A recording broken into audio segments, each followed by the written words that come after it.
3D Studio Max এর এই লেসনে আমরা বিভিন্ন ধরনের শেপ সম্বন্ধে জানব।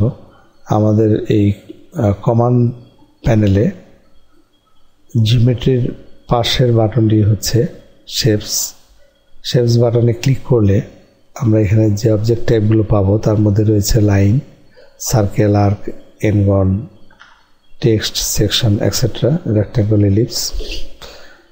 আর এখানে এগুলো সবই হচ্ছে 2D শেপস, বাট এই 2D শেপসগুলোকে আমরা বিভিন্ন মডিফায়ার ব্যবহার করে 3Dতে পরিণত করতে পারি।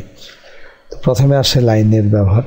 তা আমরা অবজেক্ট টাইপ লাইন কমান্ড যদি চুজ করি বা লাইন কমান্ডের এই কমান্ড বাটনে যদি আমরা ক্লিক করি তাহলে আমাদের কার্সরটি লাইন ক্রিয়েট করার জন্য উপযুক্ত হবে। এবং এই অবস্থায় আমরা যে কোনো ভিউ পোর্টে, ধরা যাক টপ ভিউ পোর্টে আমরা যদি ক্লিক করি তাহলে এখানে একটি ভার্টেক্স ক্রিয়েট হবে।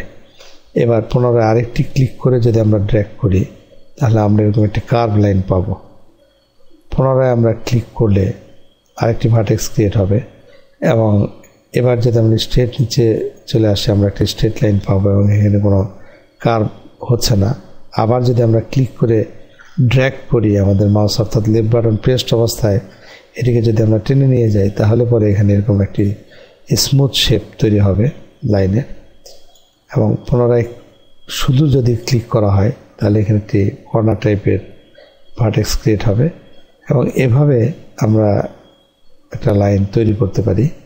এবং যখন আমাদের লাইন তৈরি করা শেষ করতে হবে অর্থাৎ এই পর্যায়ে যদি আমরা লাইন ক্রিয়েশন কমপ্লিট করতে চাই তাহলে মাউসের রাইট বাটনে ক্লিক করতে হবে এবং তাহলে এই লাইন ক্রিয়েশনটি কমপ্লিট হবে। But still line command active, কাজে আমরা যদি লাইন কমান্ড থেকেও বের হতে চাই তাহলে পুনরায় আমাদের আরেকবার মাউসের রাইট বাটনে ক্লিক করতে হবে এবং এর ফলে আমরা আমাদের লাইন কমান্ড থেকে বের হয়ে আসতে পারবো। তো এই হচ্ছে আমাদের লাইন। এটা অনেকটা ফটোশপ এবং অ্যাডোবি ইলাস্ট্রেটরের পেন টুলসের মতো যে পাথ তৈরি করে, অনেকটা সেই পাথের মতোই। তো এই লাইনের বেশ কিছু অপশন রয়েছে। আমরা লাইনটি সিলেক্ট অবস্থায় যদি মডিফাই বাটনে ক্লিক করি তাহলে দেখব যে আমাদের এই মডিফায়ার থেকে এখানে লাইনের বাঁদিকে একটি প্লাস চিহ্ন রয়েছে, এখানে শুধু লাইন টুলসই আছে। তো আমরা যদি এই প্লাস চিহ্নটিকে এক্সপান্ড করি তাহলে এখানে তিনটি অপশন আমরা দেখতে পাবো। একটি হচ্ছে ভার্টেক্স, একটি সেগমেন্ট আর অপরটি হচ্ছে এসপি লাইন। আর সিলেকশনের নিচে আমরা যে অপশনগুলো দেখতে পাচ্ছি, অ্যাকচুয়ালি এখানে যে অপশনগুলো আমরা দেখলাম এই অপশনগুলোই হচ্ছে এগুলো। যেমন প্রথমটি হচ্ছে ভার্টেক্স সিলেকশনের জন্য, তারপর হচ্ছে সেগমেন্ট, দেন লাইন। সো আমরা যদি ভার্টেক্স অন করি এখানে ক্লিক করে বা এই জায়গায় ক্লিক করেও আমরা অন করতে পারি, বিষয়টি একই দাঁড়াবে। এবার যদি আমরা ভার্টেক্সে ক্লিক করি তাহলে আমাদের এই লাইনের ভার্টেক্সগুলো শো হবে। এই অবস্থায় আমরা ভার্টেক্সগুলোকে সিলেক্ট করতে পারবো এবং মুভ টুল দিয়ে এই ভার্টেক্সগুলোর অবস্থান পুনরায় অন্য একটা জায়গায় আমরা অবস্থান সেট করতে পারবো এভাবে। কিন্তু একটা জিনিস সেখানে লক্ষণীয় যে আমাদের এই ভার্টেক্সের সাথে কোনো হ্যান্ডেল নেই, বাট এই ভার্টেক্স একটি হ্যান্ডেলের মতো রয়েছে। অ্যাকচুয়ালি এই হ্যান্ডেলটি দিয়ে আমরা এই পয়েন্টের সাপেক্ষে এই কার্ভের শেপ আমরা নিয়ন্ত্রণ করতে পারি। তো এখানে প্রত্যেকটি ভার্টেক্সের যে বৈশিষ্ট্যগুলো রয়েছে তা দেখার জন্যে একটি ভার্টেক্স ক্লিক করে মাউসের রাইট বাটন যদি ক্লিক করা হয় তাহলে আমরা যে কোয়াড মেনুটি দেখতে পাবো এর মধ্যে রয়েছে এই ভার্টেক্সের বৈশিষ্ট্য। যেমন এই ভার্টেক্স হচ্ছে কর্নার টাইপ, আমরা এটিকে যদি বেজার টাইপ চুজ করি বেজার তাহলে এখানে আমরা হ্যান্ডেল পাবো, যে হ্যান্ডেল দিয়ে আমরা এটিকে স্মুথলি শেপ পরিবর্তন করতে পারব। উইন্ডো সিলেকশন করে সবগুলো ভার্টেক্স একসঙ্গে সিলেক্ট করে যে কোনো একটি ভার্টেক্সের উপর মাউসের রাইট বাটন ক্লিক করলে যে কোয়াড মেনু আসবে এখান থেকে একবারে আমরা সবগুলো ভার্টেক্সের একটা নির্দিষ্ট বৈশিষ্ট্য দিতে পারি। ধরা যাক আমরা যদি কর্নার চুজ করি তাহলে আমাদের শেপটি দাঁড়াবে এমন। আবার পুনরায় সবগুলো ভার্টেক্স সিলেক্ট করে আমরা রাইট মাউস ক্লিক করে যে কোঅর্ডিনেটে আসবে। এখান থেকে আমরা যদি স্মুথ চুজ করি তাহলে আমাদের লাইনটি একটা স্মুথ লাইনে পরিণত হবে। একইভাবে যদি আমরা কর্নার চুজ করি তাহলে সবগুলো এরকম কর্নারে পরিণত হবে। তো এই হচ্ছে আমাদের প্রাথমিক এডিট, যা আমরা ভার্টেক্স সাব অবজেক্ট সিলেকশনে যে একটা লাইনের ক্ষেত্রে করতে পারি। আর আমাদের এই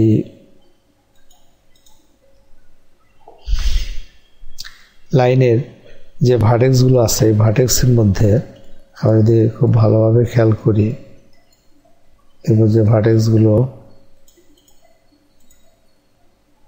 মধ্যে এখানে একটি ভার্টেক্স রয়েছে ইয়েলো কালার, বাকি সবগুলো হোয়াইট কালারের। সো আমরা যদি এখান থেকে আমরা লাইনটি ড্র করা শুরু করেছি, কাজে এটা হচ্ছে আমাদের স্টার্ট পয়েন্ট। আমরা যদি আমাদের এই লাইনের স্টার্ট পয়েন্ট এটিকে বানাতে চাই তাহলে এই পয়েন্টে সিলেক্ট অবস্থায় এটাকে স্টার্ট পয়েন্ট বানানোর জন্য এটি সিলেক্ট অবস্থায় আমাদের দেখতে হবে যে মেক ফার্স্ট যে কমান্ডটি আছে সেটি কোথায়। এই কমান্ডটি হচ্ছে এখানে। আমরা যদি মেক ফার্স্ট এই কমান্ডটি অ্যাপ্লাই করি এবং তারপর যদি দেখি আমরা তাহলে দেখব যে আমাদের এই ভার্টেক্সটি এখন ইয়েলো কালার ধারণ করেছে, অর্থাৎ এটা হচ্ছে আমাদের starting point. This is our start and this is our end. আর এই দুটি ভার্টেক্সের মধ্যে বা যে কোনো দুটি ভার্টেক্সের মাঝে যে লাইনের যে অংশটা, এই অংশটাকে বলা হচ্ছে একটা সেগমেন্ট। সো আমরা যদি সেগমেন্ট চুজ করতে চাই তাহলে আমাদের লাইন থেকে অথবা এই সিলেকশনের অপশন থেকে এখান থেকে আমরা সেগমেন্ট চুজ করতে পারি। সেগমেন্ট চুজ করার পর এবার আমরা দুইটা ভার্টেক্সের মাঝে যদি ক্লিক করি তাহলে এই দুই ভার্টেক্সের মাঝে যে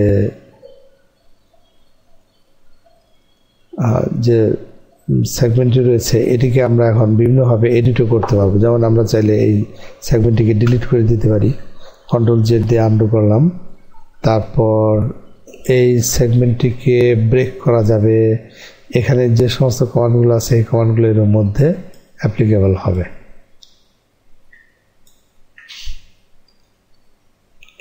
সিমেট্রি এই অংশটিকে আমরা ডিভাইড করতে পারি। যেমন এখানে ডিভাইড রয়েছে 1, আমি যদি ডিভাইড বাটনে ক্লিক করি তাহলে এই ভার্টেক্সের মাঝে আরও একটি ভার্টেক্স ক্রিয়েট হবে।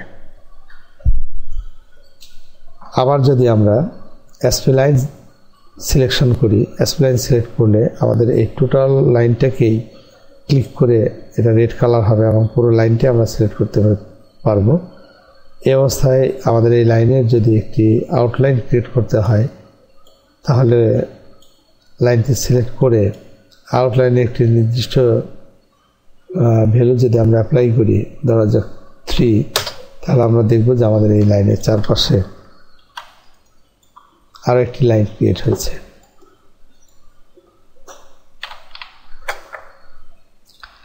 আর এখানে লাইনের প্রচুর কাজ থাকে, যেমন